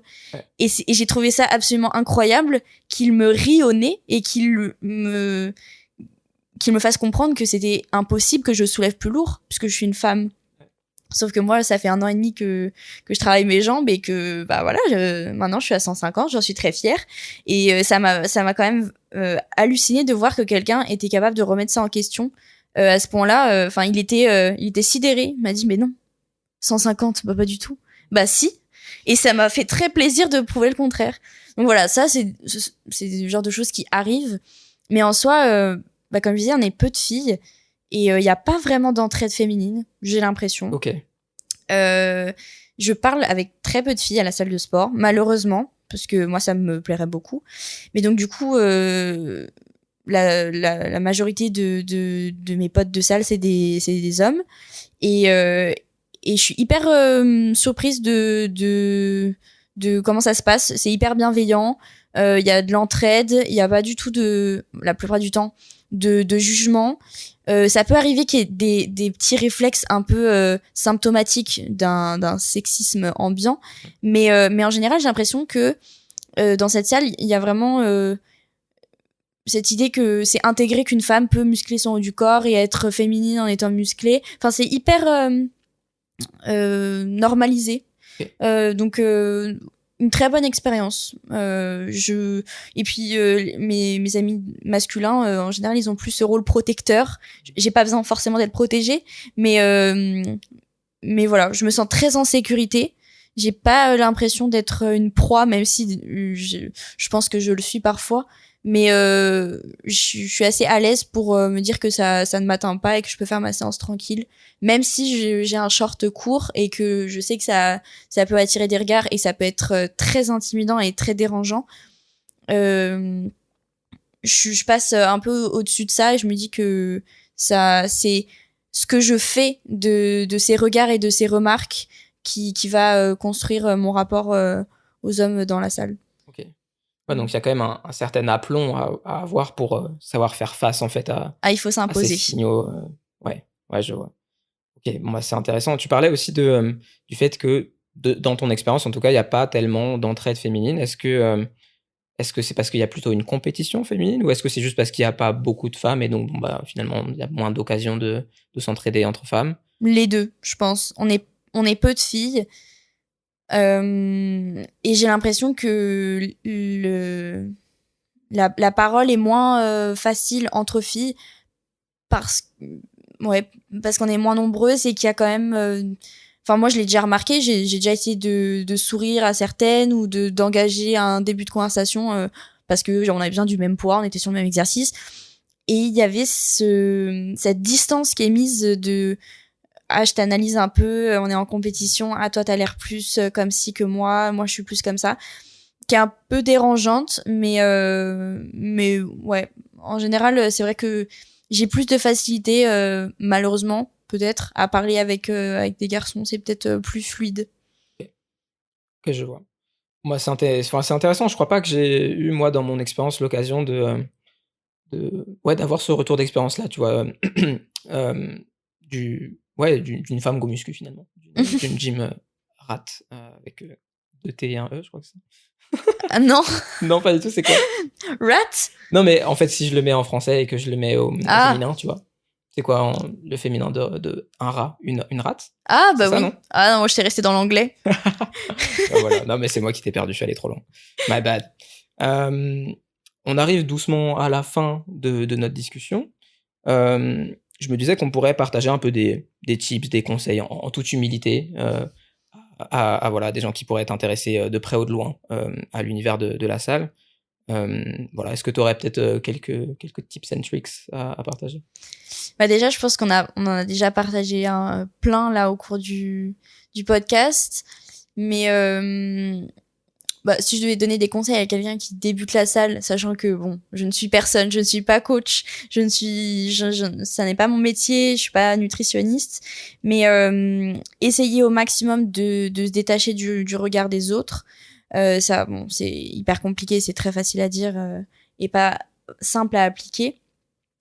Euh, Encore une fois, moi j'étais surprise de la bienveillance, donc faire aussi confiance et avoir foi un peu en l'humain, parce que il y a quand même cet esprit d'entraide, et pas hésiter à faire preuve un peu d'humilité et d'aller demander de l'aide. Ça c'est, je trouve que c'est hyper important. Moi j'ai mis du temps, et c'était difficile au début de d'oser dire bah bonjour, excuse-moi, est-ce que tu peux me montrer comment cette machine fonctionne, parce que là je galère. Et en fait la personne ne va, enfin elle va pas éclater de rire et se moquer de toi, elle va juste t'aider, et elle va être super contente que tu lui aies demandé des informations. Donc en vrai, oui, oser demander de l'aide, demander des informations, parce que c'est utile pour pas se blesser, pour faire les choses correctement. Et comme on l'a dit, hein, garder un équilibre et être à l'écoute de son corps, que ce soit dans l'alimentation, dans la fréquence des séances, dans le sommeil, la récupération, l'exécution des mouvements. Enfin, vraiment écouter son corps, parce que je le redis, mais c'est vraiment une machine incroyable, et qui nous envoie des signaux par la douleur, ou même psychologiquement. Donc vraiment écouter ça pour permettre d'avoir une pratique sur la durée.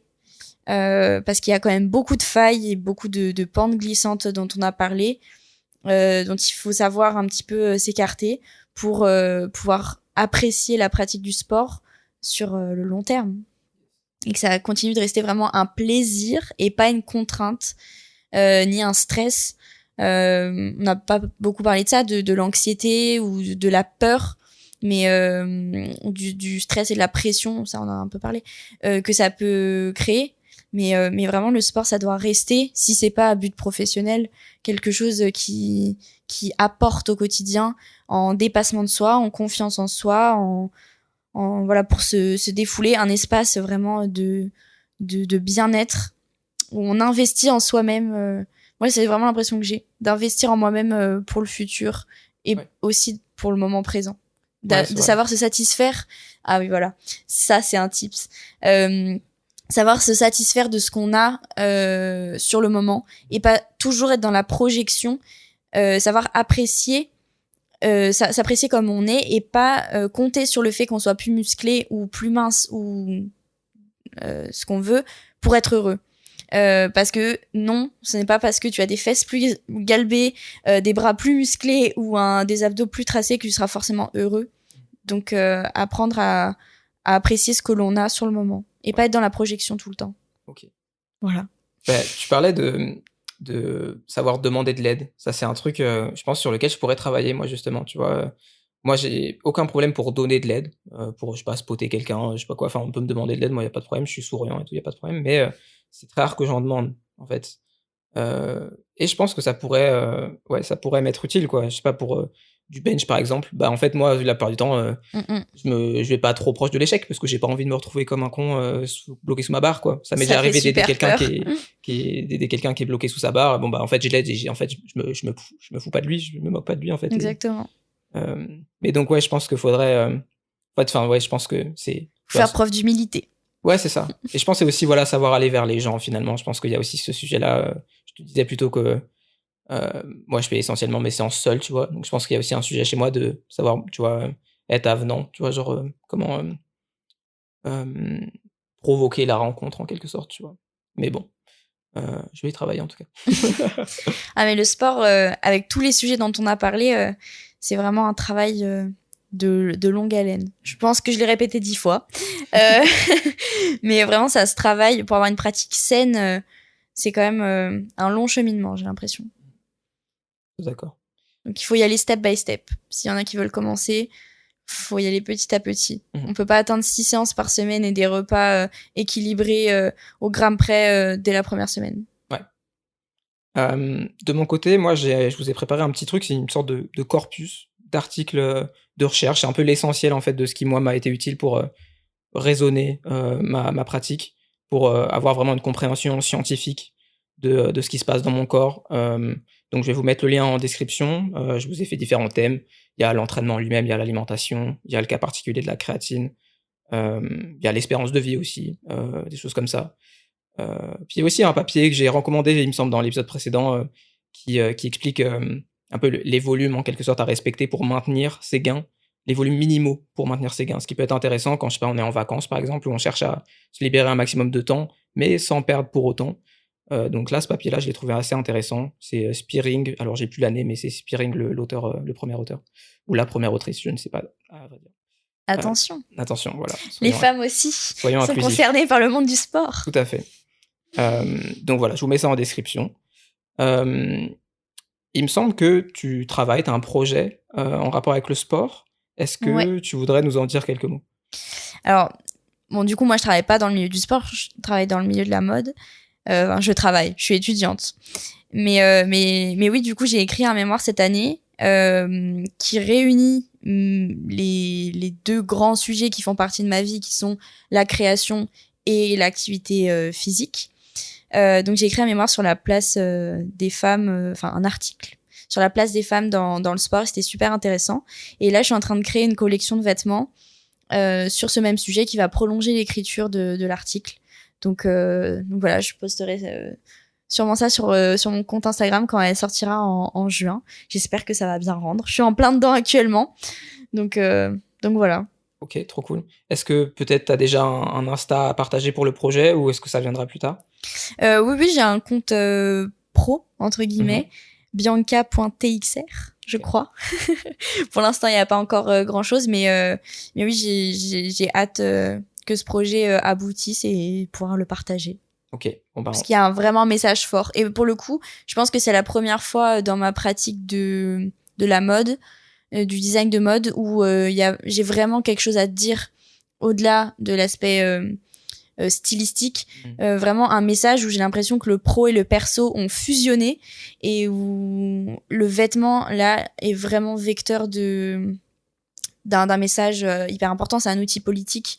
On n'a pas du tout parlé des tenues de sport par exemple qu'on met à la salle, et moi c'est vraiment l'objet de mon mémoire, c'est traiter de la place des femmes dans le sport au travers du vêtement. Donc voilà, le vêtement c'est un outil hyper puissant. Et donc j'espère que je pourrai continuer à véhiculer ce message-là dans ma pratique à l'avenir. Trop bien. Est-ce qu'on peut éventuellement consulter ce mémoire quelque part, ou je sais pas s'il est... Pour l'instant, non, il est pas disponible, okay. mais je pense que je pourrais le partager pareil sur Instagram en mettant un lien sur un drive. Je l'ai déjà envoyé à quelques personnes qui sont intéressées par le sujet du sport, parce que j'en parle beaucoup. C'est un sujet autour duquel je discute pas mal. Mais voilà, si ça intéresse... si ça intéresse quelqu'un, je pourrais mettre le lien.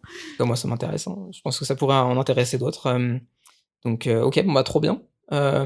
Écoute, on est arrivé à la fin. Merci beaucoup pour cet échange et pour ton temps. C'était vraiment trop intéressant. Bah, merci à toi. C'était top. On a vraiment abordé plein de sujets auxquels je réfléchis au quotidien et dont je parle avec des gens à la salle. Donc, c'était vraiment hyper enrichissant aussi d'avoir un point de vue de plus et un espace comme ça pour pouvoir en discuter. C'était top. Merci beaucoup. Avec plaisir. Merci beaucoup. Et puis, ben, pour les auditeurs et les auditrices, il me reste à vous dire à la prochaine pour un prochain épisode.